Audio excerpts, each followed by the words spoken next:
All the thoughts shared in this video is of the author of the book being taught. I have no intention to insult or hurt anybody's feelings. Welcome to Science Classroom, the step to your dream. Welcome dear students. आज हम लोग पढ़ने वाले हैं ancient India का chapter 21 जो कि है life in the Gupta age. इसमें हम लोग पढ़ने वाले हैं गुप्ता टाइम पे किस टाइप का लाइफ स्टाइल उनके शहरों में, उनके विलेजेस में रहता था, गुप्ताज कैसे एडमिनिस्ट्रेशन मेंटेन करते थे और बहुत सारा है ना बात जो गुप्ता पीरियड से रिलेटेड है। तो इस चैप्टर में जो टॉपिक्स होगा हमारा वो होगा सिस्टम ऑफ एडमिनिस्ट्रेशन, किस तरीके से एडमिनिस्टर करते थे गुप्ताज, ट्रेड का क्या ट्रेंड्स था, इसके अलावा उनकी जो एग्रेरियन इकोनॉमी थी वो कैसे चलती थी, सोशल डेवलपमेंट्स क्या क्या हुए ना, बुद्धिज़्म किस तरीके से था ना, ज़्यादा फैला या फिर उसके फैलने पे रोक लगा, ओरिजिन और ग्रोथ ऑफ भगवतिज़्म या वैष्णविज़्म कह लीजिए, लॉर्ड विष्णु की पूजा है ना, इसका उदय कैसे हुआ और किस तरीके से ग्रोथ किया। इसके अलावा गुप्ता पीरियड का आर्ट किस तरीके से, आर्ट या आर्किटेक्चर है ना, ये सब कैसे डेवलप हुआ। इसके अलावा लिटरेचर कैसे डेवलप हुआ, किस तरीके का लिटरेचर डेवलप हुआ। और सबसे एंड में हम लोग पढ़ेंगे साइंस एंड टेक्नोलॉजी के फील्ड में गुप्ता पीरियड किस तरीके से इन्वॉल्व था। तो हमारा जो पहला टॉपिक होगा वो होगा सिस्टम ऑफ एडमिनिस्ट्रेशन। जो गुप्ताज थे वो बहुत ही पॉम्पस टाइटल्स अडॉप्ट करते थे। पॉम्पस टाइटल्स कह लीजिए कि बहुत ज़्यादा ही जिसको सुन के ही लगे कि बाप रे कितने बड़े राजा थे, जैसे कि है ना परमेश्वर महाराज धीराज या फिर परम भट्टारका। इसका मतलब क्या होता है कि इससे दिखता है कि महाराज धीराज मतलब कई सारे राजाओं पे इनका राज था, तो छोटे छोटे राजाओं पे राज था, मतलब इनका किंगडम बहुत बड़ा था। इनके अंदर जो था किंगशिप जो थी वो हेरिडिटरी थी, मतलब बाप की बात बेटा इसको इनहेरिट करेगा थ्रोन को। लेकिन एक चीज़ है कि यहाँ पे एक फर्म प्रैक्टिस नहीं था प्राइमोजेनाइचर का। प्राइमोजेनाइचर मतलब सबसे बड़ा बेटा है ना जो है वो थ्रोन को इनहेरिट करेगा, ऐसा कुछ बहुत ज़्यादा ही फर्मली इस चीज़ की प्रैक्टिस नहीं थी। जो लैंड टैक्सेस थे, ज़मीन पे जो टैक्सेस थे वो इंक्रीज़ कर दिए गए थे और ट्रेड और कॉमर्स पे डिक्रीज़ कर दिए थे। ये दिखाता है कि ट्रेड और कॉमर्स जो है उस टाइम में बहुत ज़्यादा फल फूल नहीं रहा होगा, तभी उस पर से टैक्स डिक्रीज़ किया गया ताकि लोग ट्रेड करें ज़्यादा। जो किंग था वो टैक्सेस जो हैं वो कलेक्ट करते थे, वो 1/4 से लेकर के 1/6 वेरी करता था। जो भी प्रोड्यूस हुआ है, जितना भी उपज हुआ है उसका 1/4 या 1/6 जो है वो रॉयल ट्रेजरी में जाता था। इसके अलावा जब रॉयल आर्मी पास करेगी, जिस गांव से पास करेगी वहाँ के लोकल पीपल जो हैं उस आर्मी को फीड करेंगे, अनाज देंगे, एनिमल्स देंगे, इन सब तरीके से वो उसको फीड करेंगे। कई बार जो विलेजर्स थे है ना उनको ज़बरदस्ती काम भी करवाया जाता था, फोर्स लेबर भी करवाया जाता था, जिसे विष्टी कहते थे रॉयल आर्मी के ना ऑफिशियल सब। जो किंग था वो एक स्टैंडिंग आर्मी मेंटेन करता था। अब क्योंकि टैक्स ले रहा है तो टैक्स, बड़ा किंगडम होगा, टैक्स लेगा, ज़्यादा टैक्सेस आएंगे, रेवेन्यूज़ आएंगे, तो एक बढ़िया सी आर्मी फ्लरिश कर सकती है। लेकिन कई बार जो है उसमें ऐड होता था फ्यूडेटरीज भी, उनमें अपने छोटे छोटे ट्रूप्स भेजकर जो रॉयल आर्मी थी उसको बढ़ाते थे। मैंने पहले ही बता रखा है कि जो पिछला चैप्टर था उसमें मैंने बताया था कि किस तरीके से उनकी जो आर्मी थी उनमें हॉर्समैन, जो हॉर्स आर्चर्स थे, उनका कितना बड़ा रोल था। चैरियट्स बहुत ज़्यादा इम्पोर्टेंट नहीं थे लेकिन हॉर्स आर्चर बहुत ज़्यादा इम्पोर्टेंट थे। तो गुप्ता ब्यूरोक्रेसी जो थी है ना, गुप्ताज जो अपने ब्यूरोक्रेट्स मेंटेन करते थे वो बहुत ज़्यादा वास्ट नहीं या बहुत ज़्यादा एलैबोरेट ब्यूरोक्रेसी वो मेंटेन नहीं करते थे जैसे कि मौर्यास करते थे। वो हम लोग देखेंगे कि किन वजहों से, पहले हम लोग पढ़ लेंगे किस तरीके से वो एडमिनिस्ट्रेशन करते हैं और एंड में हम लोग जानेंगे कि क्यों आखिर कह सकते हैं कि एक एलैबोरेट सिस्टम ऑफ ब्यूरोक्रेट्स नहीं गुप्ताज का था। सबसे जो इम्पॉर्टेंट ऑफिसर हुआ करते थे गुप्ता एम्पायर के वो होते थे कुमार आमत्या, जिसको किंग खुद अपॉइंट करते थे होम प्रोविंसेस में, जहाँ मतलब जो प्रोविंस होता था उस वहीं से एक को चुनकर कुमार आमत्या बना दिया जाता था और उनको है ना कैश में कह सकते हैं कि पेमेंट दिया जाता होगा। उस टाइम में जो गोल्ड कॉइन्स चलता था उसमें उनको पेमेंट मिलता था। क्योंकि गुप्ताज जो थे वैश्याज थे तो जो रिक्रूटमेंट था वो फिक्स नहीं था कि वो सिर्फ और सिर्फ अपर वर्णाज से ही होंगे, मतलब अपर वर्णाज से ही या क्षत्रिय या फिर ब्राह्मण से ही जो ऑफिशियल्स होंगे वो वहीं से होंगे। तो जो लोअर वर्णास थे जैसे गुप्ताज खुद वैश्यास थे, तो वैश्यास से भी रिक्रूटमेंट हुआ करता था। जो एम्पायर था उस एम्पायर को कई सारे डिविजन्स में बांटा गया था जिनको भुक्तीज कहा जाता था, और उनके जो हेड हुआ करते थे वो होते थे उपारिका। और फिर जो भुक्तीज हुआ करते थे उनको कई सारे डिस्ट्रिक्ट्स जिनको विषयाज कहते हैं उनमें बांटा जाता था, और उनके हेड हुआ करते थे विषयपति। इसी तरीके से जो विषय हुआ करता था, डिस्ट्रिक्ट हुआ करता था, उसको कई सारे विथीज़ में डिवाइड किया जाता था, और विथीज़ को फिर अगेन सब डिवाइड किया जाता था विलेजेस में। तो इस तरीके से एम्पायर डिवाइडेड था।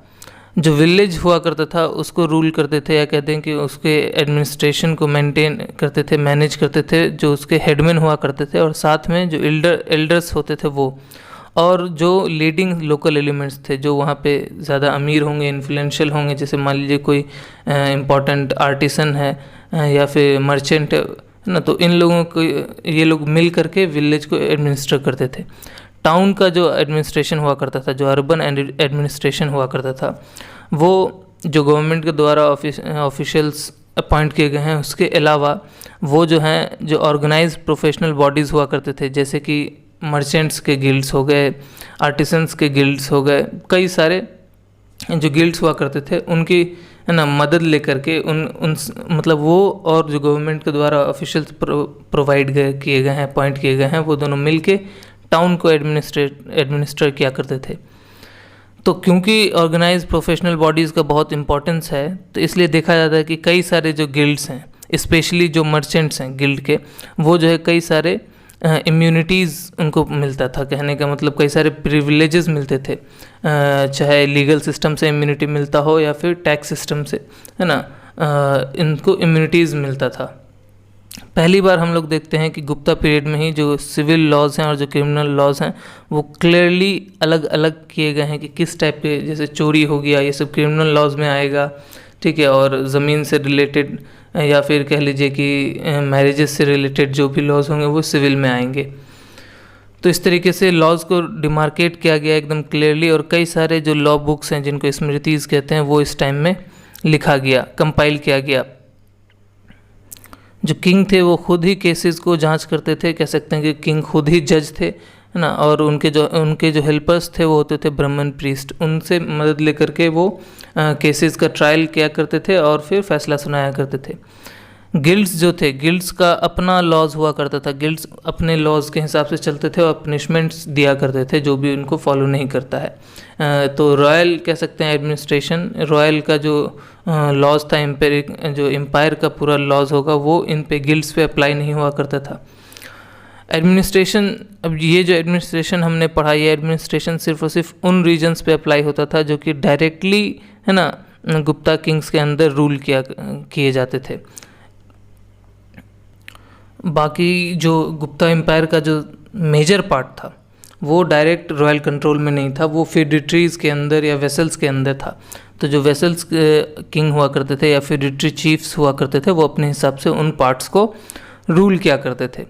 जो वेसल्स थे जो कि एम्पायर के एज पे रहा करते थे, उनको 3 ऑब्लिगेशंस फुलफ़िल करने होते थे, 3 चीज़ें माननी पड़ती थीं।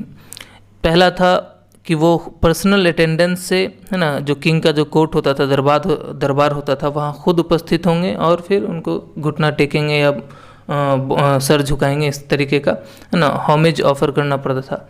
दूसरा जो ऑब्लिगेशन था वो ये था कि किंग को ट्रिब्यूट पे करना, कहने का मतलब भेंट देना, या फिर जो भी कह सकते हैं कि किंग ने अप्लाई किया होगा कि आप इतना देंगे हिस्सा अपने रेवेन्यू का, उस तरीके से ट्रिब्यूट पे किया करते थे।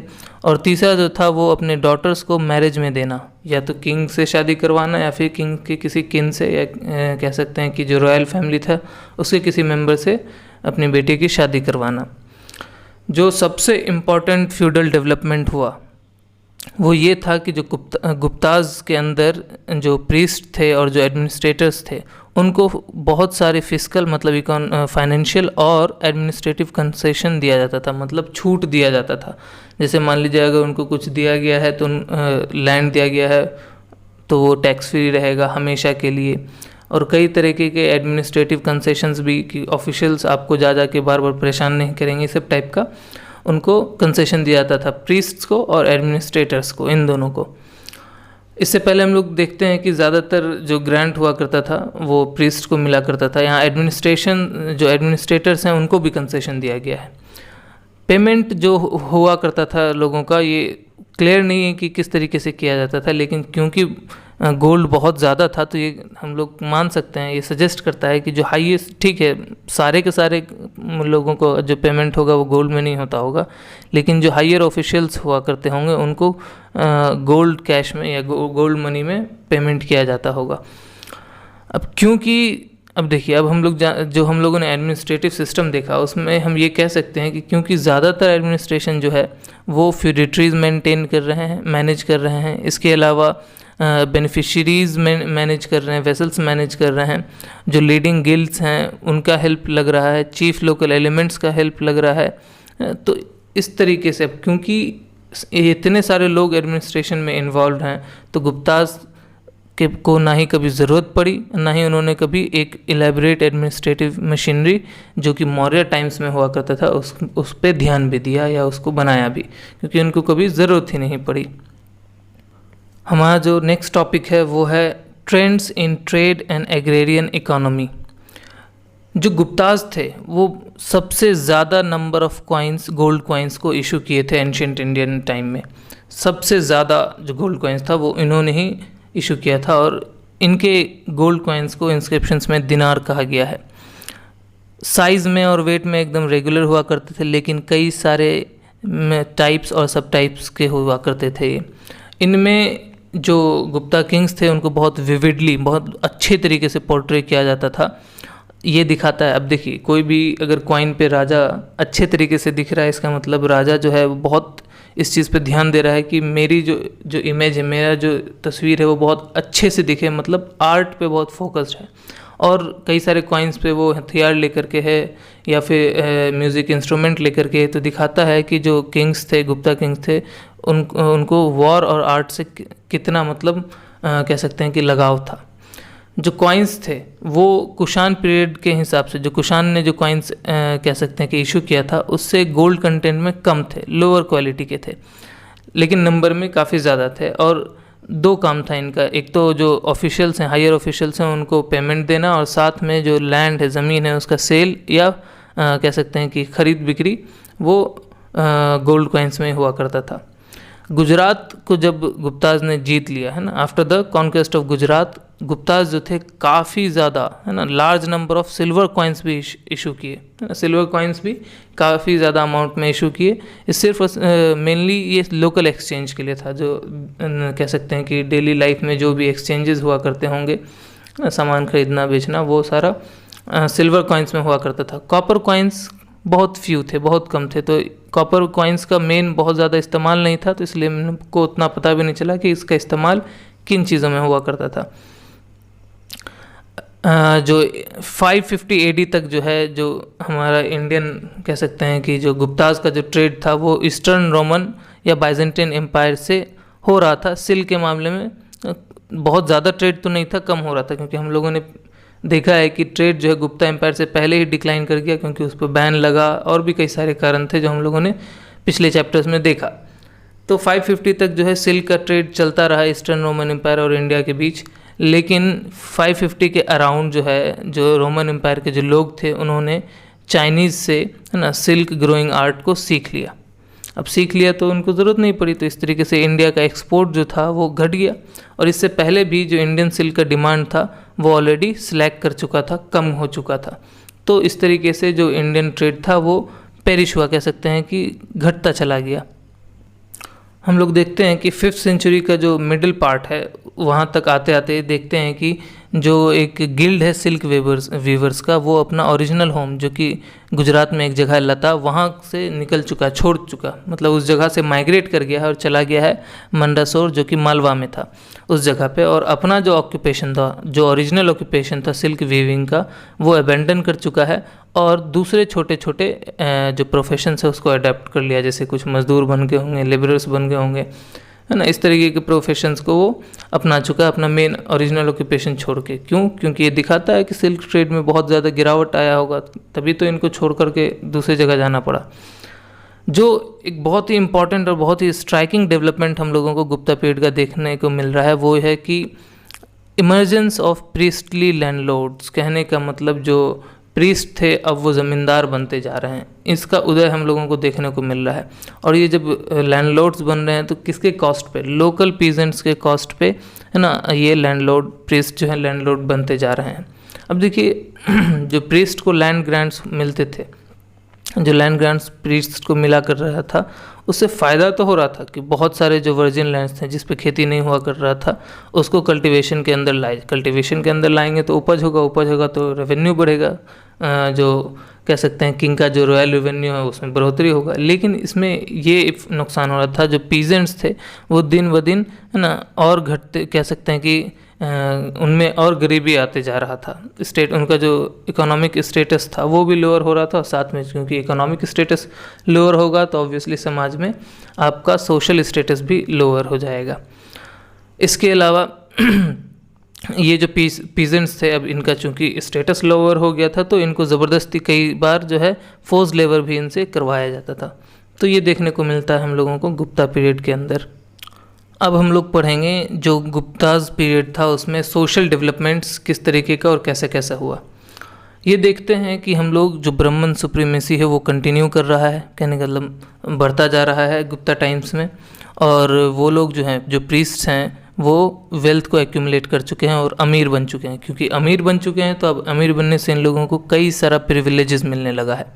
जो भी प्रिविलेजेस हो चाहे वो फाइनेंशियल हो या फिर एडमिनिस्ट्रेटिव हो, तो इस और कई सारे जो प्रिविलेजेस जो इनको मिल रहे हैं वो नरद स्मृति नाम का एक लॉ बुक है जो कि नरद ने लिखा है अराउंड 5th सेंचुरी एडी में ना। उसमें मेंशन किए हुए हैं कि ब्राह्मण प्रीस्ट को इस तरीके के प्रिविलेजेस मिलते थे। कास्ट जो है वो प्रोलिफरेट कर रहा है और कई सारे सब कास्ट में हम लोगों को यहाँ पे बढ़ते हुए दिख रहा है कि कई सारे सब नए सब कास्ट्स आए जा रहे हैं। इसका दो कारण है, जो नए नए सब कास्ट्स आ रहे हैं इसका दो कारण है। पहला कारण है जो फॉरेनर्स हैं उनको इंडियन सोसाइटी में मिलाया जा रहा है, और जो ट्राइबल पीपल हैं उनका भी एसिमिलेशन हो रहा है जो इंडियन सोसाइटी है उसमें। अब ये जैसे कि मान लीजिए जो फॉरेनर्स आ रहे हैं, जैसे कि हुनाज थे, है ना, हुनाज जो हैं वो जब इंडिया आए तो अब उनको इंडियन सोसाइटी में मिलाया गया। तो उनको क्या किया गया, ये अराउंड 5th सेंचुरी के आसपास की कहानी है। जो हुनाज आए उनको क्या कर दिया गया कि उनको राजपूत के जो 36 क्लैंस थे उनमें से, है ना, एक मान लिया गया। आज भी देखते हैं हम लोग जो कई राजस्थान में कई सारे राजपूत हैं जिनका जो सरनेम है उसमें हुन लगा होता है, ठीक है। तो ये तो था जो फॉरेनर्स आए, तो इनको अब क्योंकि वो क्या थे, ज़्यादातर हमलावर थे, लड़ाई करते थे, आके अटैक क्या करते थे, तो उनको क्षत्र क्लैन में डाल दिया गया, राजपूत के क्लैन में डाल दिया गया। लेकिन जो जो ट्राइब्स को जो एसिमुलेट किया गया इंडियन सोसाइटी में, उसमें बहुत ज़्यादा देखने को नहीं मिल रहा कि बहुत अच्छे लेवल पे उनको अच्छा लेवल दिया गया। जैसे जो ट्राइबल चीफ्स थे उनको तो थोड़ा रिस्पेक्टेबल ओरिजिन दिया गया, कहा गया कि वो इस क्लैन में इस तरीके से बिलोंग करते हैं। लेकिन जो उनके जो नॉर्मल किंसमैन थे ना, उनको एक लॉ ओरिजिन दिया गया, क्योंकि वो ट्राइब्स थे बहुत कह सकते हैं कि अनपढ़ रहे होंगे, तो उनको जो लोअर ओरिजिन दिया गया। लेकिन उनके चीफ को, वो ताकतवर थे तो उनको अच्छा एक रिस्पेक्टेबल ओरिजिन इंडियन सोसाइटी में दिया गया। शूद्राज के पोजीशन में हम लोगों को इम्प्रूवमेंट देखने को मिलता है। जो शूद्र हैं अब उनको इजाज़त दिया गया है कि वो रामायण और महाभारत की कथा सुन सकते हैं। साथ में जो लॉर्ड कृष्णा हैं, भगवान कृष्ण हैं, उनको पूज सकते हैं। और कई सारे जो डोमेस्टिक राइट्स हैं, रिचुअल्स हैं, घरेलू रिचुअल्स हैं, उनको परफॉर्म कर सकते हैं। अब रिचुअल्स करेंगे तो ऑब्वियसली पंडित को बुला के ही करेंगे, तो प्रीस्ट का कैसे हम लोग देख रहे हैं कि प्रीस्ट का यहाँ से भी इनकम बढ़ते जा रहा है। 7वीं शताब्दी से आगे हम लोग देखते हैं कि जो शूद्र हैं अब उनको एक कह सकते हैं कि निचले या हीन भावना से नहीं देखा जा रहा, बल्कि उनको अब ना एग्रीकल्चरलिस्ट या कह सकते हैं कि किसान की तरह से ट्रीटमेंट मिल रहा है, ना कि उनको गुलाम या कह सकते हैं कि जो नौकर हुआ करते थे उनके लेवल पे देखा जा रहा है। तो अब वो एग्रीकल्चरलिस्ट बन चुके हैं। तो ये दिखा रहा है कि किस तरीके से शूद्र का कह सकते हैं कि डेवलपमेंट हुआ है, उनका जो सोशल स्टेटस है वो इम्प्रूव हुआ है। लेकिन एक प्रॉब्लम ये था कि उस टाइम पे जो अनटचेबल्स थे उनका जो नंबर है वो बढ़ गया, स्पेशली जो चंडाल हुआ करते थे, है ना, उनका नंबर बहुत ज़्यादा बढ़ गया। इतना बढ़ गया कि आप सोचिए कि जो फॉरेनर आए हुए थे फाहियान, वो अपने किताब में बताते हैं, इनका नाम मेंशन करते हैं कि जो चंडाल्स थे वो जो है शहर के, गांव के, है ना, आउटसाइड रहा करते थे और मांस में जो उनका काम था वो मांस से रिलेटेड था कि जैसे मान लीजिए कोई मांस काट के बेचना, लेदर कह सकते हैं कि स्किन जानवरों का बेचना, ये सारा काम था। तो इसलिए वो अनटचेबल्स कहे जाते थे। और जब भी वो टाउन में इंटर करते थे, विलेज में इंटर करते थे, तो वो कुछ ना कुछ साउंड, या जैसे मान लीजिए ढोल पीट के, बर्तन पीटते हुए आते जाते रहते थे, ताकि जो अपर वर्ण थे, जो अपर क्लास थी ना, उनको पता चले कि अनटचेबल्स आ रहे हैं, तो वो कह सकते हैं कि अपना रास्ता से हट जाएं, इनको जाने दें। क्योंकि ये माना जाता था कि जिस रास्ते से जाते थे वो रास्ता ही कह सकते हैं कि अनपायस हो जाता था, अपवित्र हो जाता था। तो किसी न किसी टाइप का टूल्स वो बजाते हुए आते थे, साउंड करते हुए आते थे। वुमेन का भी हालत इम्प्रूव हुआ। अब जो वुमेन थे उनको भी ये जो 2 पिक्स थे, रामायण महाभारत, इनको सुनने का इजाज़त मिल गया। इसके अलावा जो लॉर्ड कृष्णा हैं उनको कहा गया कि आप लॉर्ड कृष्णा की भक्ति करें, उनकी पूजा करें। और जो लोअर जो वर्णास थे, जो नीचे के 2 वर्णास हैं, वैश्याज और जो शूद्र थे, इनके औरतों को आज़ादी थी कि वो अपना लाइवलीहुड खुद अर्न करें, मतलब पैसे कमा सकते हैं। लेकिन अपर वर्ण को नहीं, क्योंकि इनका मानना था कि जब अब एक चीज़ देखिए, जब भी वुमेन जो है वो अर्न करेंगी तो ऑब्वियसली वो मेल पे डिपेंडेंट कम होंगी, और मेल पे डिपेंडेंट कम होंगी तो क्या होगा कि वो मेल को ओबे नहीं करेंगी। तो ये इनका कहना हुआ करता था कि जो लोअर निचली जाति की जो औरतें हैं वो अपने हस्बैंड के खिलाफ हो जाती हैं, क्योंकि उनको जॉब करने को मिलता है। तो अपर वर्ण जो है अपने औरतों को अलाउ नहीं किया करते थे किसी भी तरह का काम करने के लिए। लेकिन निचली औरतों को, क्योंकि अगर नहीं अलाउ करेंगे तो दूसरे के घर का काम, ये सब टाइप का काम कौन औरत करेगी, तो इसलिए निचले क्लास के, निचले वर्ण की औरतों को अलाउड था। और वो थोड़ी फाइनेंशियली इंडिपेंडेंट भी हो जाया करती थी अपने हस्बैंड से, तो और बहुत ज़्यादा ऑब्लाइज भी नहीं रहती थी, बात नहीं मानती थी अपने हस्बैंड की। गुप्ता टाइम्स में क्या होता है, जो हायर ऑर्डर्स के जो मेंबर्स थे वो अमीर होते चले गए, और अमीर हो गए तो इसकी वजह से क्या हुआ, वो पॉलीगेमस हो गए। पॉलीगेमस कहने का मतलब एक से ज़्यादा शादी रचाने वाले। पॉलीगेमस हो गए और प्रॉपर्टी माइंडेड हो गए कि अब हर चीज़ उनको प्रॉपर्टी ही लग रही है, इतना ज़्यादा कि वो अब औरत को भी एक, है ना, प्रॉपर्टी के आइटम की तरह ही ट्रीट करने लगे इतना ज़्यादा मतलब प्रॉपर्टी माइंडेड हो गए और औरतों को as a personal property treat करने लगे कि वो उनकी जो वाइफ हुआ करती थी उनसे एक्सपेक्ट किया जाता था कि वो अपने हस्बैंड के लिए ऑब्लाइज रहेंगे और अपने हस्बैंड को अगले जन्म तक ना फॉलो करेंगे, अगले जन्म तक उनके साथ रहेंगे, किसी और कह सकते हैं कि मेल के साथ उनका कोई रिलेशन इस्टेब्लिश नहीं होगा। इसी वजह से हम लोगों को जो 5 है ना, गुप्ता पीरियड में जो 510 AD है उसके आसपास सबसे पहला सती देखने को मिलता है कि एक विडो का इमोलेशन होता है। एक विडो जो है अपने हस्बैंड के साथ के मौत पर जो है खुद भी जलकर ख़त्म हो जाती है। तो जो सती है, इमोलेशन है विडो का, वो पहली बार हम लोगों को गुप्ता पीरियड में ही देखने को मिलता है, अराउंड 510 AD में। हालांकि जो पोस्ट गुप्ता लॉ बुक्स हैं वो स्मृति जो गुप्ता के पीरियड के या गुप्ता टाइम के बाद लिखी गई, उनमें क्या है कि उनमें वुमेन को ये इजाज़त दिया गया कि वो रीमैरी कर सकते हैं, दोबारा शादी कर सकती हैं अगर उनका हस्बैंड मर गया हो या फाइनेंशियली डिस्ट्रॉयड हो, ख़त्म हो चुका हो, है ना, या इम्पोर्टेंट हो, अगला जनरेशन पैदा नहीं कर सकता, या नहीं तो वो रिनाउंसर बन चुका है। रिनाउंसर कहते हैं जो मोह माया छोड़ के सन्यासी बन जाए, है ना। अगर इन सारे केसेस में उनके हस्बैंड हैं तो वो दूसरी शादी कर सकते हैं। इस चीज़ का उन लोगों को अलाउंस मिल जाता है जो पोस्ट गुप्ता के लॉ बुक्स हैं उनमें। जो ओल्डेस्ट स्मृतिज़ हैं उनमें जो वुमेन हैं अपर वर्णास के, उनको जो प्रॉपर्टी के राइट्स हैं वो नहीं हैं। जो स्मृतिज़ के हिसाब से देखें तो जो गर्ल्स होती हैं, जो वुमेन होती हैं, उनको जो गिफ्ट मिलता है ज्वेलरी का, ऑर्नामेंट का या पहनावा का या इसी टाइप से जो भी गिफ्ट मिलता है उनके ना मैरिज के टाइम पे एक ब्राइड को, वो सारा जो है उनका खुद का प्रॉपर्टी माना जाता है। और कोई प्रॉपर्टी पे उनका अधिकार नहीं होता है। लेकिन कई सारे जो पोस्ट गुप्ता लॉ बुक्स हैं उसमें हम लोग देखते हैं कि ये सिर्फ और सिर्फ ज्वेलरी और ऑर्नामेंट तक ही नहीं रह गया, बल्कि ये जो विमेन का अपना पर्सनल कह सकते हैं कि राइट था, वो अब बढ़ गया कि किसी भी तरीके का गिफ्ट हो जो उनके पेरेंट्स ने दिया हो या उनके सास ससुर ने दिया हो, किसी भी ओकेजन पे, सिर्फ शादी पे ही नहीं, किसी भी टाइप के ओकेजन पे उनको दिया हुआ गिफ्ट, मतलब वो कोई चीज़ एक्वायर नहीं कर सकती, उनको मिलना चाहिए। तो उनके द्वारा ना किसी भी तरह का गिफ्ट अब जो है वो उनका राइट था, जिसको स्त्री धन कहा जाता था। तो स्त्री धन जो है वो सोना चांदी सब टाइप का जो कह सकते हैं ऑर्नामेंट हो गया, ज्वेलरी हो गया, गारमेंट हो गया, है ना, यही सारा स्त्री धन हुआ करता था जो अपर वर्णास थे उनके लिए। एक लॉ गिवर हैं सिक्स्थ सेंचुरी के, 6ठी शताब्दी के, जिनका नाम है कात्यायन।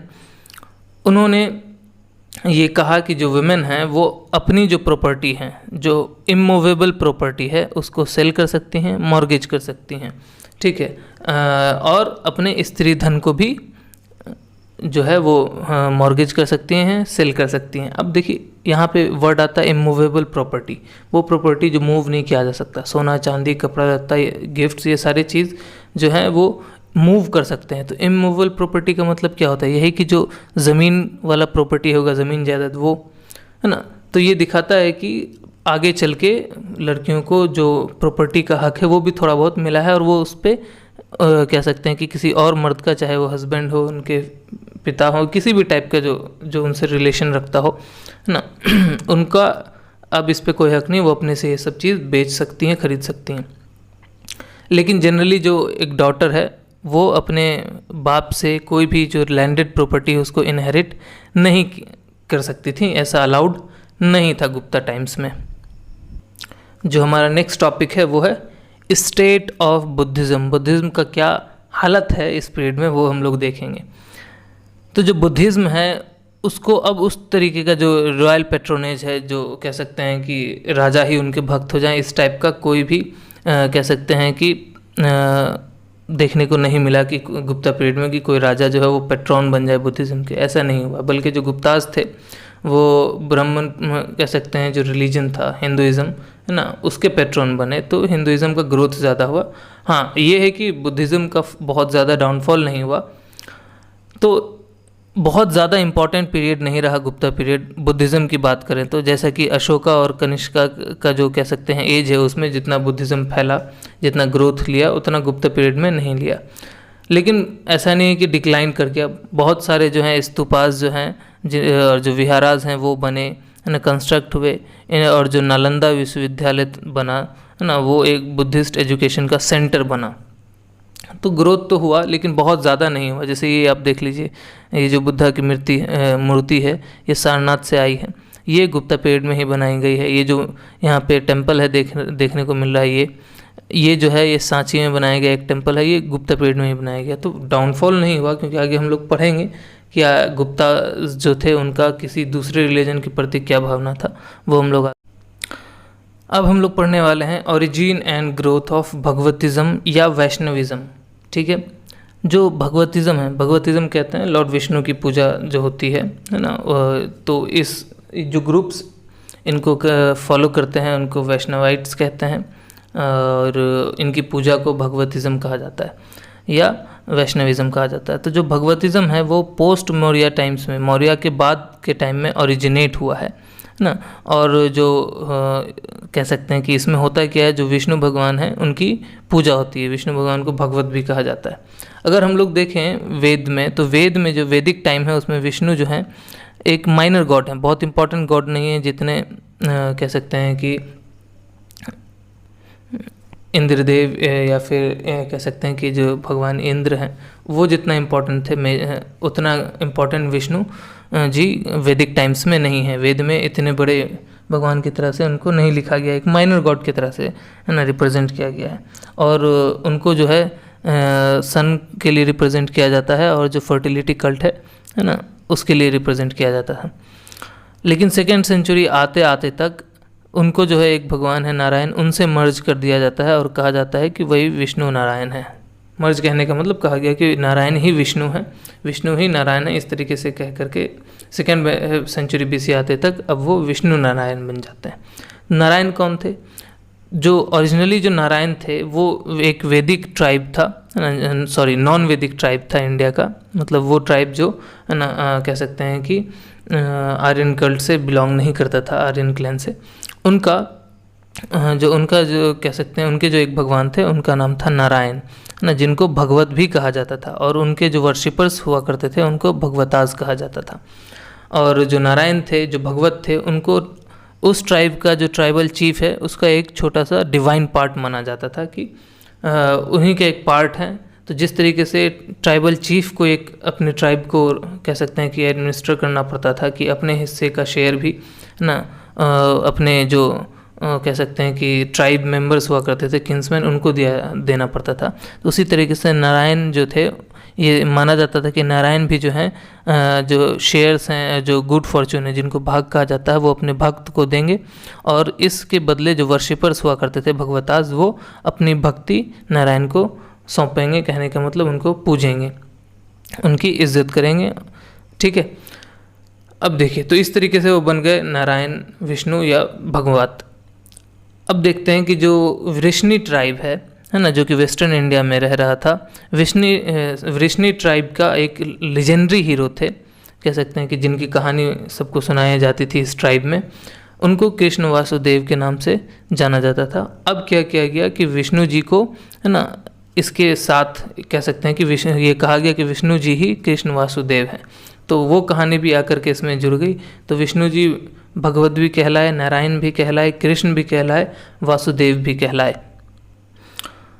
200 BC आते आते तक ये जो 3 स्ट्रीम्स हैं गॉड के, कहने का मतलब पहला जो वैदिक पीपल हैं उनका, साथ में जो नॉन वैदिक ट्राइब है उनका, और जो वृष्णि ट्राइब है, इन तीनों के गॉड्स को मर्ज करके एक बना दिया गया। तो हुआ क्या कि जितने भी वर्शिपर्स थे इन तीनों के, वो सारे के सारे एक हो गए, और भगवतिज़्म या वैष्णविज़्म का क्रिएशन हो गया।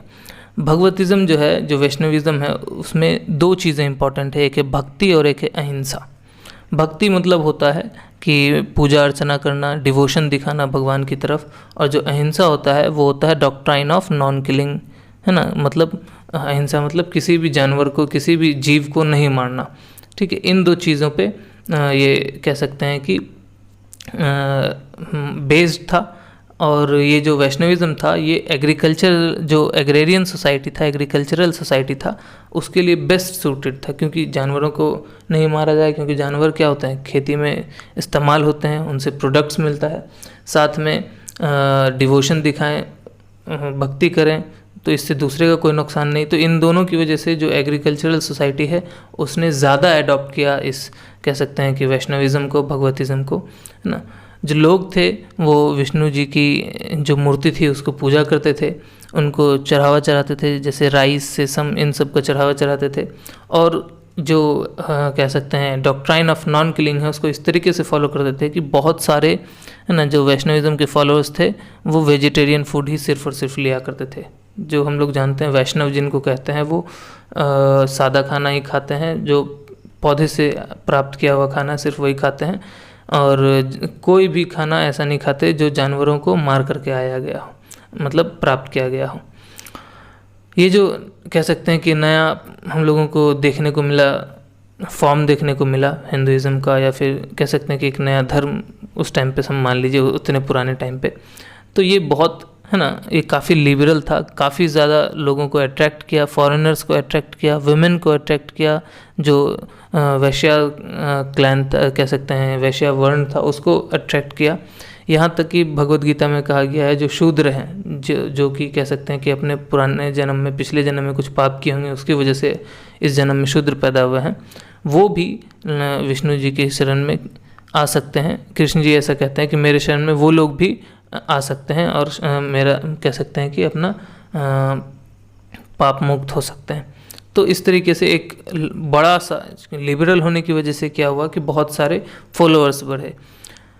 जो वैष्णव टीचिंग्स हैं, जो वैष्णविज़्म का जो मेन टीचिंग्स हैं, वो भगवद गीता में लिखा हुआ है, विष्णु पुराण में लिखा हुआ है और विष्णु स्मृति में। ये 3 इम्पॉर्टेंट बुक्स हैं जो वैष्णव टीचिंग्स को डील करते हैं। जो भगवतिज़्म है और वैष्णविज़्म है, इन सारे कारणों की वजह से गुप्ता टाइम आते आते तक जो महायान है ना, बुद्धिज़्म का जो महायाना फॉर्म था उसको ओवरशैडो कर देता है, मतलब उसको पार कर लेता है और बहुत ज़्यादा फॉलोअर्स इनके हो जाते हैं। जो वैष्णविज़्म है, भगवतिज़्म है, उसमें डॉक्ट्राइन ऑफ इनकारनेशन को बताया गया है। इनकारनेशन मतलब अवतार को बताया गया है, और जितनी भी हिस्ट्री है उन सब को, है ना, विष्णु भगवान के 10 अवतार के साइकिल पे के हिसाब से लिखा गया है कि कैसे 10 अवतार लिए विष्णु भगवान और किस तरीके से दुनिया में उनका रूल चला। ये कहा जाता है कि जब जब सोसाइटी में, है ना, जब जब कह सकते हैं समाज में सोशल ऑर्डर गड़बड़ाया, अधर्म पैदा हुआ, विष्णु भगवान किसी न किसी अवतार के फॉर्म में आए और इस सोशल ऑर्डर को ठीक करके गए, इस अधर्म को ना कह सकते हैं ख़त्म करके धर्म को मेंटेन करके गए। 6th सेंचुरी आते आते तक हम लोगों को देखने को मिलता है जो विष्णु भगवान है अब वो, है ना, ट्रिनिटी के मेंबर हो गए हैं। जो ट्रिनिटी है, शिव जी, ब्रह्मा जी और विष्णु जी, इसके एक मेंबर बन गए हैं 6th सेंचुरी आते आते तक। उससे पहले विष्णु जी जो हैं वो ट्रिनिटी के पार्ट नहीं थे, एक माइनर गॉड थे, हम लोग देखते हैं। तो 6th सेंचुरी आते आते तक ये जो 3 रूप हैं, शिव जी, ब्रह्मा जी और विष्णु जी, उसके एक पार्ट बन गए। 6th सेंचुरी के आने के मतलब कह सकते हैं कि ट्रिनिटी में शामिल होने के बाद अब क्या हुआ कि बहुत सारे टेक्स्ट कह सकते हैं कि भगवतिज़्म को पॉपुलराइज करने के लिए, फेमस करने के लिए कई सारे टेक्स्ट उनके लिए लिखी गई। जैसे कि इनमें सबसे इम्पॉर्टेंट है भगवत पुराण। भगवत पुराण 6th सेंचुरी के बाद ही लिखा गया है ना, और कई सारे बुक्स लिखे गए हैं। मेडिवल टाइम्स में हम लोग देखते हैं कि भगवत घर जो है, भगवत घर बनाया जाता है लॉर्ड विष्णु के पूजा के लिए। भगवान विष्णु की पूजा करने के लिए एक अलग से घर बनता है जिसको भगवत घर कहा जाता है, वहाँ पूजा होती है उनकी, ठीक है। कई सारे कह सकते हैं कि रिलीजियस रिसाइटेशंस कंपाइल किए गए, कह सकते हैं जो उनके भक्ति में जो गाया जाता है ना, वो सब लिखा गया। जैसे कि विष्णु सहस्रनाम जो है ये भी कंपाइल किए गए ताकि जो वर्शिपर्स हैं वो उनकी पूजा करने में ये सब चीज़ कह सकते हैं उनकी पूजा और आराधना में गाएं और उच्चारण करें। सारे के सारे जो गुप्ता किंग्स थे वो वैष्णव नहीं थे, वैष्णवाइट नहीं थे। कुछ गुप्ता किंग्स जो थे वो शिवाइट भी थे, मतलब शिव जी की पूजा किया करते थे। तो हम लोग देखते हैं कि जो गुप्ता पीरियड है उस तक आते आते जो मूर्ति पूजन है, आइडल वर्शिप है ना, मंदिर में जो मूर्ति पूजन होता है वो अब एक कॉमन फीचर बन गया है हिंदुइज़्म का। इससे पहले आइडल वर्शिप, मूर्ति पूजन बहुत कॉमन फीचर नहीं था हिंदुइज़्म का, लेकिन गुप्ता पीरियड आते आते तक ये कॉमन फीचर बन गया। कई सारे फेस्टिवल्स इससे रिलेटेड, है ना, मनाने लग गए लोग, धर्म से रिलेटेड। कई सारे जो एग्रीकल्चरल फेस्टिवल्स थे, जो खेती से रिलेटेड फेस्टिवल्स थे, उनको धार्मिक रूप रंग दे दिया गया, है ना, रिलीजियस गार्ब और कलर दे दिया गया, उनको रिलीजन से जोड़ के मनाया जाने लग गया, ठीक है। तो इस तरीके से हिंदुइज़्म का बहुत ज़्यादा ग्रोथ हुआ गुप्ता पीरियड में, लेकिन इसका मतलब किसी और धर्म का डिक्लाइन नहीं हुआ। जो गुप्ताज थे वो बहुत ही, है ना, टॉलरेंस पॉलिसी, है ना, पॉलिसी ऑफ टॉलरेंस को फॉलो किया करते थे। किसी भी दूसरे रिलीजियस सेक्ट्स के खिलाफ, कह सकते हैं अगेंस्ट, किसी भी दूसरे रिलीजन के खिलाफ उनका कोई इनटॉलरेंट पॉलिसी नहीं था। वो सबके ग्रोथ में विश्वास रखते थे। इसी वजह से जो हम लोग देखते हैं कि जो बुद्धिज़्म है ना, वो एकदम ख़त्म तो नहीं हुआ, लेकिन बुद्धिज़्म में कई सारे जो हैं वो फीचर्स आ गए हिंदुइज़्म के। हिंदुइज़्म में बहुत सारे फीचर्स जैसे मूर्ति पूजन सब हो गया, ये सब बुद्धिज़्म में कह सकते हैं कि मूर्ति पूजन तो वो तो ऑब्वियसली बुद्धिज़्म से हिंदुइज़्म में हम लोगों को एंशिएंट इंडिया में देखने को मिलता है। लेकिन कई सारे जो फेस्टिविटीज़ हैं, कई सारे रहने का तरीका, खाने पीने का तरीका बुद्धिज़्म में, वो हिंदुइज़्म से प्रभावित होकर हम लोगों को देखने को मिलता है इस पीरियड में। अब हम लोग पढ़ेंगे art of the Gupta period. कहने का मतलब गुप्ता पीरियड के टाइम पे जो कला का प्रोग्रेस हुआ है वो हम लोग देखेंगे। गुप्ता पीरियड को एंशिएंट इंडिया का, है ना, गोल्डन एज कहा जाता है। गोल्डन एज इस वजह से नहीं कहा जाता कि कह सकते हैं कि बहुत ज़्यादा इकोनॉमिक ग्रोथ हुआ है। इस केस में तो देखते हैं कि कई सारे जो टाउन्स हैं, है ना, वो डिक्लाइन किया है इस पीरियड में, है ना। बहुत सारे जो शहर थे वो ख़त्म हो गए हैं। तो इकोनॉमिक फील्ड के हिसाब से गोल्डन एज नहीं था। गोल्डन एज इसलिए कहा जाता है क्योंकि जो गुप्ताज थे उनके पास जो गोल्ड का अमाउंट था, नंबर था सोने का, वो बहुत ज़्यादा था, इसलिए उनको गोल्डन एज कहा जाता है। इसके अलावा साथ में आर्ट का थोड़ा सा हम लोगों को यहाँ पे ग्रोथ भी बहुत बढ़िया से आर्ट और लिटरेचर का देखने को मिलता है, इसलिए गोल्डन एज कहा जाता है। हर एंगल से तो गोल्डन एज नहीं है, लेकिन आर्ट, लिटरेचर, ठीक है, और गोल्ड मनी के हिसाब से गोल्डन एज कहा जाता है। जो समुद्रगुप्त है उनको कॉइन्स पे दिखाया जाता है ल्यूट बजाते हुए, वीणा बजाते हुए, है ना। आप समझ सकते हैं कि राजा का अगर एक सिक्के पे, है ना, वीणा बजाते हुए फोटो है तो समझ लीजिए उस राजा को कितना पसंद होगा म्यूज़िक। चंद्रगुप्त जो टू हैं, हम लोग जानते हैं कि चंद्रगुप्त टू के कोर्ट में, दरबार में, है ना, 9 रत्न थे, 9 ल्यूमिनरीज थे, जिनमें से, है ना, अमर सिम्हा और कालिदास को तो हम लोग जानते ही हैं, ठीक है। तो ये दिखाता है, ये दोनों जो है समुद्रगुप्त, चंद्रगुप्त, ये दोनों जो हैं वो आर्ट और लिटरेचर के बहुत बड़े पेट्रॉन हैं, है ना। और एंशियंट इंडिया में आर्ट जो था वो ज़्यादातर रिलीजन से इंस्पायर हुआ करता था, लेकिन बहुत सारे हम लोग देखेंगे इस पीरियड में सेक्युलर जो कह सकते हैं धर्म पर बेस्ड ना हो, है ना, वो बुक्स भी यहाँ पे देखने को हम लोगों को मिलता है। गुप्ता पीरियड जो है वह उसी में एक कह सकते हैं कि जो ब्रॉन्ज का मूर्ति है भगवान कह सकते हैं लॉर्ड बुद्धा का, है ना, 2 मीटर का हाइट है, लाइफ लाइक है, कहने का मतलब देखने में लगता है कि, है ना, लाइफ लाइक इमेज है ना। 2 मीटर लंबा ब्रॉन्ज इमेज हम लोगों को रिकवर किया गया है, जो बिहार का भागलपुर है, कह सकते हैं, सॉरी, बिहार में जो भागलपुर है वहाँ के नज़दीक एक सुल्तानगंज है, ठीक है। यहीं से हम लोगों को ये बुद्धा की 2 मीटर की जो मूर्ति है वो रिकवर हुई है। और कई सारे जो कह सकते हैं खूबसूरत मूर्तियां हैं बुद्धा की, वो हम लोगों को सारनाथ और मथुरा में देखने को मिलती है, इसी गुप्ता पीरियड में बनाई हुई, बहुत खूबसूरत कलाकृतियों वाली, ठीक है। लेकिन जो सबसे फाइनेस्ट कह सकते हैं जो स्पेसिमेन है बुद्धिस्ट आर्ट का ना, वो हम लोगों को अजंता पेंटिंग्स में ही देखने को मिलता है। अजंता पेंटिंग्स इतना खूबसूरत है कि मतलब कह नहीं सकते कि उस टाइम पे इतना बढ़िया तरीके से एकदम लाइफ लाइक पेंटिंग्स कोई बना सकता था। ये जो है डिपिक्ट करता है जो गौतम बुद्ध हैं उनके लाइफ के इवेंट्स को डिपिक्ट करता है, ठीक है। बहुत ज़्यादा ही खूबसूरत पेंटिंग्स हैं, एकदम लाइफ लाइक हैं और एकदम नेचुरल है। और इनका जो कलर है इतना ज़बरदस्त है कि ये जो कलर है अभी तक उड़ा नहीं है ना।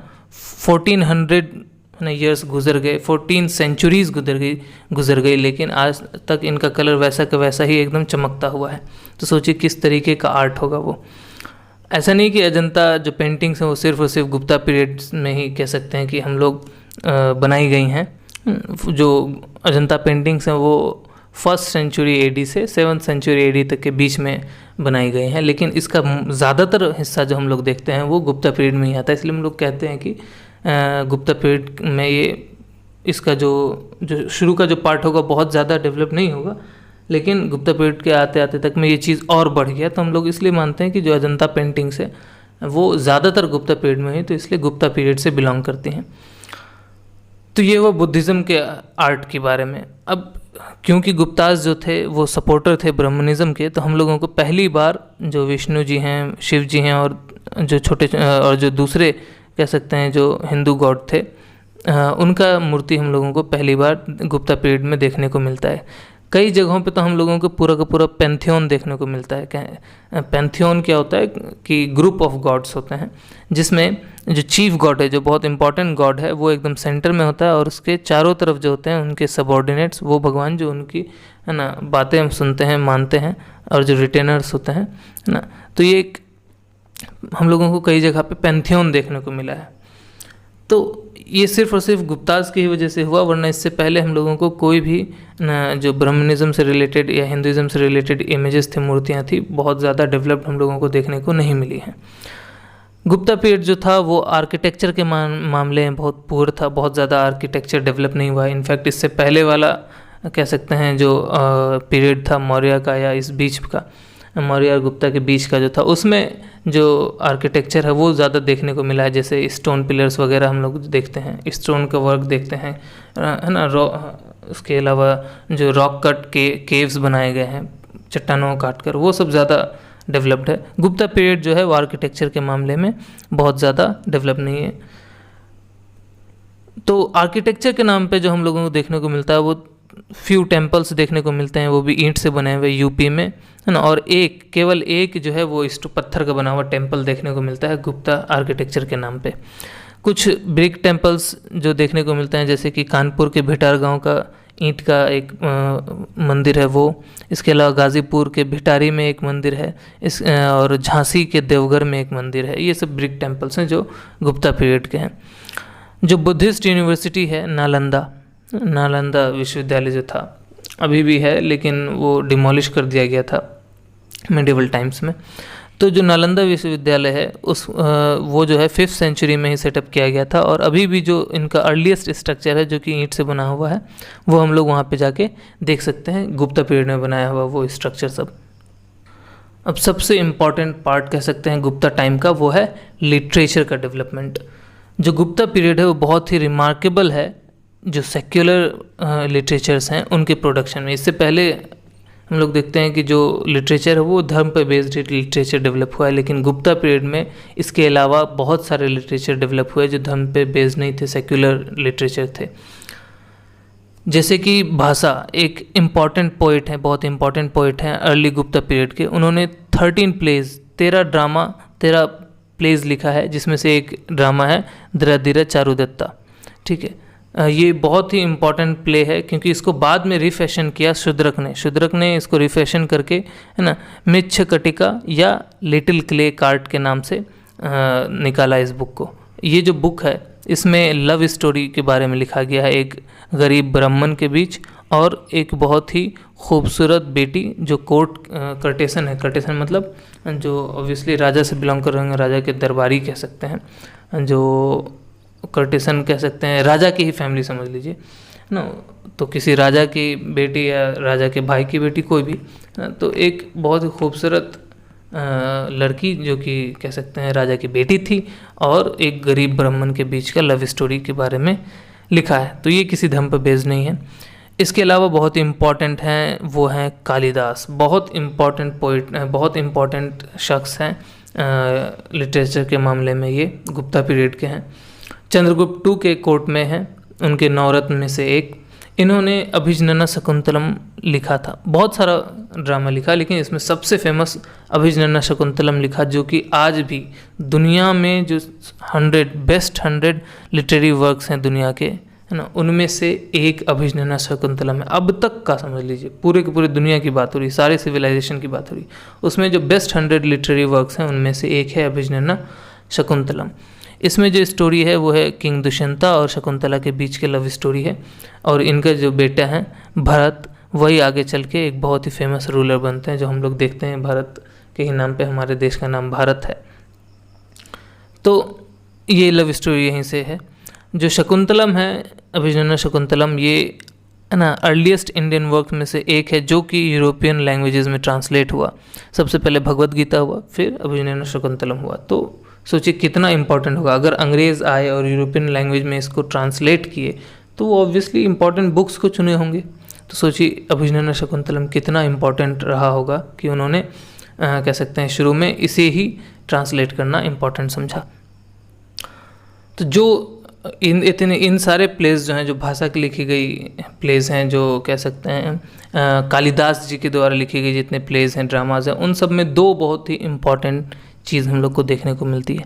पहला है कि ये सारे कॉमेडीज़ के हैं, और कहीं भी हम लोगों को मार काट देखने को नहीं मिलता, वायलेंस देखने को नहीं मिल रहा है। तो बहुत शांति कह सकते हैं कि पीस लविंग, है ना, ये लिटरेचर है, लिटरेरी वर्क्स हैं। दूसरा जो देखने को मिलता है वो ये देखने को मिलता है जो कैरेक्टर्स हैं दोनों क्लासेस के, जो वर्णास के, वो अलग अलग लैंग्वेज बोलते हैं, सेम लैंग्वेज नहीं के बोलते हैं। जैसे हायर क्लासेस के जो कैरेक्टर्स हैं वो संस्कृत बोल रहे हैं, और जो लोअर क्लासेस के जो कैरेक्टर हैं वो प्राकृत बोल रहे हैं। तो ये क्योंकि भाषा में अंतर है तो बता रहा है कि दोनों का सोशल स्टेटस भी अलग होगा, अपर क्लास लोअर क्लास का। तो इस तरीके से हम लोग कह सकते हैं कि, और बहुत देखिए हम लोग जो जितना भी हम लोग गुप्ता पीरियड के बारे में पढ़ते हैं वो इस दौरान जो लिखी हुई लिटरेरी वर्क्स हैं उनके बेस पे, क्योंकि कहानियाँ में वही डालते हैं जो उस टाइम पे सोसाइटी में होगी, तो वहाँ से हम लोग उस सोसाइटी को कह सकते हैं कि दोबारा बनाते हैं पढ़ के कि किस तरीके का सोसाइटी रहा होगा। साथ में जो फाहियान जो ट्रेवलर आए थे उनके द्वारा लिखी हुई किताब से भी हम लोगों को गुप्ता पीरियड के बारे में बहुत ज़्यादा पार्ट पता चलता है। तो इन दोनों को मिला करके हम लोग गुप्ता पीरियड के टाइम का सोसाइटी को डेवलप करते हैं। इस टाइम पे इस पीरियड में जो रिलीजियस लिटरेचर है उसका भी बहुत ज़्यादा प्रोडक्शन हुआ है ना। This period also shows an increase in the production of religious literature. जो दो ग्रेट एपिक्स हैं महाभारत और रामायण है ना, ये इसी पीरियड में कंप्लीट हुए। लिखना शुरू नहीं हुए या लिखे नहीं गए, लेकिन कंप्लीट जो हुए हैं, ऑलमोस्ट कंप्लीट कह सकते हैं, वो 4th century AD Gupta period में ही कंप्लीट हुए हैं। रामायण जो है हम जानते हैं कि रामायण में राम जी की कहानी है कि राम जी किस तरीके से वनवास पे गए, और बाकी सारे जो हम लोग जानते ही हैं, बहुत फेमस है ना। इसमें 2 मोरल स्टैंडर्ड हैं, 2 बहुत ही इम्पॉर्टेंट मोरल कह सकते हैं कि लेसन है। पहला है कि ये बताता है कि किस तरीके का फैमिली होना चाहिए ना, किस तरीके से एक बेटा को अपने बाप का ओबीडियंस होना चाहिए, एक छोटे भाई को अपने बड़े भाई के लिए ओबीडियंट होना चाहिए, एक वाइफ को अपने पति के लिए ओबीडियंट होना चाहिए। तो एक है ना इंस्टीट्यूशन ऑफ फैमिली को आइडियलाइज करता है। इसके अलावा दूसरा जो इम्पोर्टेंट मोरल लेसन मिलता है वो ये मिलता है कि कुछ भी हो, एंड में हमेशा राइचियसनेस या गुड, जो कि यहाँ पे राम जी द्वारा दिखाया गया है ना, वो एविल पे विजय प्राप्त करता है। एविल जो कि यहाँ पे रावण के द्वारा प्ले किया गया है, एविल कैरेक्टर है ना। जो रावण था वो एविल पार्ट है और जो राम जी थे वो राइट पार्ट, गुड पार्ट है। तो हमेशा जो है सत्य का विजय होता है असत्य पे, ये देखने को मिलता है। दूसरा जो एपिक है वो है महाभारत। महाभारत में स्टोरी है ना प्रोलॉन्ग्ड फ्रेट्रिसिडल वॉर की। कहने का मतलब फ्रेट्रिसिडल मतलब होता है कि भाइयों में ही लड़ाई जो हो ना। तो इस वॉर के बारे में कहा गया जहाँ पे पांडव और कौरव दोनों भाई ही हैं, इन दोनों के बीच में एक लंबी लड़ाई लड़ी जाती है, और कैसे कैसे क्या कहानी हम लोग सब जानते हैं अच्छे से। इसमें भी जो है वो ये बताता है कि किंगशिप नोज नो किनशिप, मतलब जो राजा है, जो किंगशिप है, उसमें कोई भाई वाई नहीं होता। राजा बनने के लिए आपको भाई को मारना पड़ेगा, बेटा को मारना पड़ेगा, बाप को मारना पड़ेगा, जहाँ भी आपको खतरा दिखेगा अपने गद्दी के लिए आपको मारकाट करना पड़ जाएगा। तो किंगशिप नोज नो किनशिप, किसी भी तरह का भाई वाई के मोह में है ना, या चाचा पिताजी किसी के मोह में रह के किंगशिप नहीं होता है। इसके अलावा ये भी दिखाता है, जैसा कि रामायण में दिखाया गया वैसे यहाँ भी दिखाया गया है, हमेशा जो गुड है वो एविल पर विक्ट्री प्राप्त करेगा। और भगवत गीता जो है वो बहुत ही इम्पॉर्टेंट पार्ट है महाभारत का, क्योंकि भगवत गीता में लेसन्स हैं कि क्या आपको सीखने को मिलता है। जो कृष्ण जी और मोस्टली कृष्ण और अर्जुन के बीच का जो वक्तव्य है, बातचीत है, किस तरीके से कृष्ण जी सिखा रहे हैं अर्जुन को, और अर्जुन क्या क्या सवाल कर रहे हैं, वो सारा भगवत गीता में लिखा है। तो ये एक लेसन है हमारे लाइफ के लिए कि किस तरीके से लाइफ को जीना है। बहुत सारी चीज़ें अप्लाई होती हैं हमारी लाइफ पे, हम वहाँ से भी सीख सकते हैं, लेकिन उस टाइम पे किस तरीके से आपको राजपाट करना हो, कैसे धर्म के लिए आपको अगर ज़रूरत पड़े तो लड़ना का, और अपने कह सकते हैं फैमिली को के खिलाफ भी जाना पड़े, अपनों के खिलाफ भी जाना पड़े, तो आपको जाना चाहिए, ये उसमें लिखा हुआ है। तो जो पुराण है ना, वो इन्हीं एपिक्स को फॉलो करते हैं कि इन एपिक्स के बाद के लाइंस को फॉलो करते हैं कि आगे क्या क्या हुआ। और इसमें ज़्यादातर जो होता है ये जो पुराण है वो, इनमें जो पुराने वाले पुराण हैं, जो अर्लियर वंस हैं, वो इसी पीरियड में कंपाइल किए गए हैं, गुप्ता पीरियड में कंपाइल किए गए हैं। और ये जो पुराण हैं इनमें ज़्यादातर जो है लीजेंडरी वर्क्स हैं, मतलब लीजेंड्स हैं, कहानियाँ हैं, या कहते हैं जो भी आप मानते हो ना, कि किस तरीके से, और ये बताता है कि हमें हमारी सोसाइटी को, हमारे लोगों को है ना एडुकेट करता है किस तरीके से एक सोसाइटी होनी चाहिए, किस तरीके से, क्योंकि ऑब्वियसली कोई भी लीजेंडरी स्टोरी बताया जाता है तो बताया जाता है कि किस तरीके से उस हीरो ने अपने सोसाइटी में रोल प्ले किया, किस तरीके का उसने कर्तव्य निभाया। तो ये सिर्फ और सिर्फ कॉमन लोगों को एजुकेशन देने के लिए है, इसलिए पुराण में ज़्यादातर कहानियाँ हम लोगों को देखने को मिलती हैं कि किसने क्या कैसे किया। इस पीरियड में सिर्फ ऐसा नहीं कि यही सब डेवलपमेंट हुआ, इसके अलावा बहुत सारे लॉ बुक्स भी कंपाइल किए गए, स्मृतिज जिन्हें कहा जाता है ना, हिंदू लॉ बुक्स जिनको कहते हैं, जिसमें सोशल और रिलीजियस नॉर्म्स को लिखा गया कि किस तरीके से फॉलो करना चाहिए, एक सोसाइटी में किस तरीके से का सोशल ऑर्डर मेंटेन होना चाहिए, वो भी लिखा गया है। इसके अलावा जो संस्कृत ग्रामर है वो भी डेवलप किया गया है। संस्कृत ग्रामर जो कि पाणिनि पे बेस्ड है, पतंजलि पे बेस्ड है ना, इनके द्वारा लिखा गया संस्कृत ग्रामर भी इसी टाइम में कंपाइल किया गया है। और अमरकोशा जो कि अमर सिन्हा के द्वारा लिखा गया है, बहुत ही इम्पोर्टेंट कर्टेशन थे, नवरत्न में से एक थे चंद्रगुप्त टू के ना, उनके द्वारा अमरकोशा लिखा गया, कंपाइल किया गया। ये जो अमरकोशा है ये बहुत ही इम्पॉर्टेंट है उन स्टूडेंट्स के लिए, स्टूडेंट्स जो कि संस्कृत सीखते हैं ट्रेडिशनल वे में, पुराने तरीके से जो संस्कृत सीखते हैं उनके लिए ये बहुत इंपॉर्टेंट है। वो क्या करते हैं कि अमरकोशा को बाय हार्ट कर लेते हैं, पूरा याद कर लेते हैं, ताकि जो संस्कृत है उनको पढ़ने में, उनको सीखने में उनको मदद आए। तो सोचिए कितना इम्पोर्टेंट लेक्सिकॉन होगा ये अमरकोशा।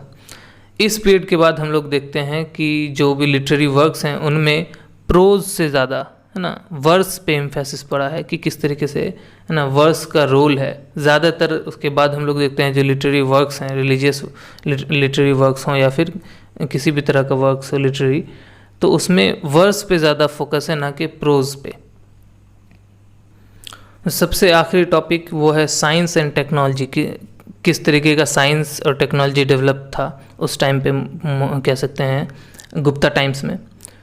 तो देखिए जो मैथमेटिक्स का फील्ड है उसमें हम लोगों को आर्यभट्ट जो अपनी किताब लिखे हैं आर्यभट्टिया, ठीक है, वो कह सकते हैं इसी टाइम पे लिखे हैं। जो मैथ से रिलेटेड हम लोग को पता है आर्यभट्ट कितने इम्पॉर्टेंट मैथमेटिशियन रहे हैं एंशिएंट इंडिया के। आर्यभट्ट जो थे वो पाटलिपुत्र से बिलोंग करते थे, जो कि अभी मॉडर्न डे पटना है। तो आर्यभट्ट भी बिहार के ही थे समझ लीजिए एक तरह से। जो गुप्ता इंस्क्रिप्शन है ना 448 AD का, जो कि इलाहाबाद डिस्ट्रिक्ट से हम लोगों को प्राप्त हुआ है, वहाँ देखने को मिलता है कि जो एंशिएंट इंडियंस थे उनको डेसिमल सिस्टम का ऑलरेडी नॉलेज था, है ना। डेसिमल सिस्टम जो बाद में हम लोगों को देखने को मिलता है अच्छे तरीके से डेवलप हुआ है ना, वो 5th सेंचुरी के बिगिनिंग में ही इंडिया में इसके बारे में पता था। तो ये कहाँ से पता चलता है तो आर्यभट्ट का ही मैथमेटिकल कंट्रीब्यूशन है कि डेसिमल सिस्टम का। इसके अलावा आर्यभट्ट बहुत सारे कंट्रीब्यूशन किए हैं, हम लोग जानते ही हैं, ज़ीरो देना, बहुत तरह का। तो मैथमेटिक्स के मामले में, एस्ट्रोनॉमी के मामले में बहुत बड़ा रोल रहा है आर्यभट्ट का।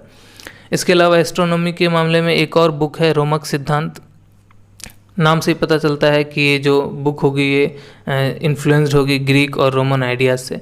तो जो रोमक सिद्धांत है वो इसी टाइम पे कंपाइल किया गया है और जनरली ग्रीक और रोमन आइडियाज़ का ही कह सकते हैं इन्फ्लुएंस्ड वर्क है। मेटल वर्क्स में लेकर देखने को मिलता है, जो मेटल टेक्नोलॉजी को देखने में मिलता है। एक तो हम लोगों को ब्रॉन्ज़ की मूर्तियाँ देखने को मिली हैं, तो ब्रॉन्ज़ वर्क भी अच्छा हुआ है इस टाइम पे, और आयरन वर्क तो बहुत ज़्यादा हुआ है। आयरन वर्क के मामले में हम लोग को देखने को मिलता है जो आयरन पिलर है वो बेस्ट एग्जाम्पल है। क्यों बेस्ट एग्जाम्पल है? जो आयरन पिलर बना है ना 4th सेंचुरी AD में, वो अभी तक रस्ट नहीं खाया है, जंग नहीं लगा है। 15 सेंचुरीज 1500 सेंचुरी बीत चुका है, 1500 साल बीत चुका है, 15 सदी बीत चुका है, अभी तक उसमें रस्ट नहीं लगा है। वैसे आयरन को छोड़ दें तो हम लोग तुरंत जंग लग जाता है, लेकिन ये जो आयरन पिलर है ना दिल्ली में महरौली में हम लोगों को देखने को मिलता है। अभी भी जाएंगे हम लोग कुतुब मीनार दिल्ली में, तो वहाँ हम लोगों को ये देखने को मिलता है। ये 4th century AD Gupta time में ही बना है और अभी तक जंग नहीं खाया है। जबकि हम लोग जानते हैं कि उस टाइम पर, एंशिएंट टाइम पर, किसी और देश में ये टेक्नोलॉजी नहीं था। वेस्टर्न कल्चर में भी, वेस्टर्न कंट्रीज़ में भी ये अभी 1 सदी पहले ही ये रस्ट फ्री आयरन, जिनको स्टील कहते हैं, वो बनाने का, जो स्टेनलेस स्टील है, जंग नहीं खाने वाला स्टील, वो टेक्नोलॉजी भी अभी 1 सदी पहले वेस्टर्न कंट्रीज़ में डेवलप हुआ है। और हमारे कंट्री में बहुत पहले ही डेवलप हो चुका था, 4th शताब्दी में ही डेवलप हो चुका था। अफसोस की बात यह है, और कह सकते हैं कि हमारे लिए बदकिस्मती भी मान सकते हैं, कि ये टेक्नोलॉजी जो वो आगे नहीं जा पाया, हम तक नहीं पहुंच पाया, वो उधर ही ख़त्म हो गया। किन कारणों से ख़त्म हुआ पता नहीं, लेकिन बहुत टेक्नोलॉजिकली, अगर टेक्नोलॉजी के हिसाब से देखें तो बहुत डेवलप्ड रहा हमारा एंशिएंट इंडिया, जो कि आज के टाइम पे दोबारा से हम लोगों को सब चीज़ शुरू करनी पड़ी। तो खैर, आज के चैप्टर में इतना ही। आप लोग, आई होप कि आप लोग ये समझ पाए होंगे कितना इम्पोर्टेंट हमारा एंशिएंट इंडियन कल्चर है। तो मिलते हैं नेक्स्ट वीडियो में, तब तक के लिए। If you learned something, please do like and share this video and subscribe to my channel.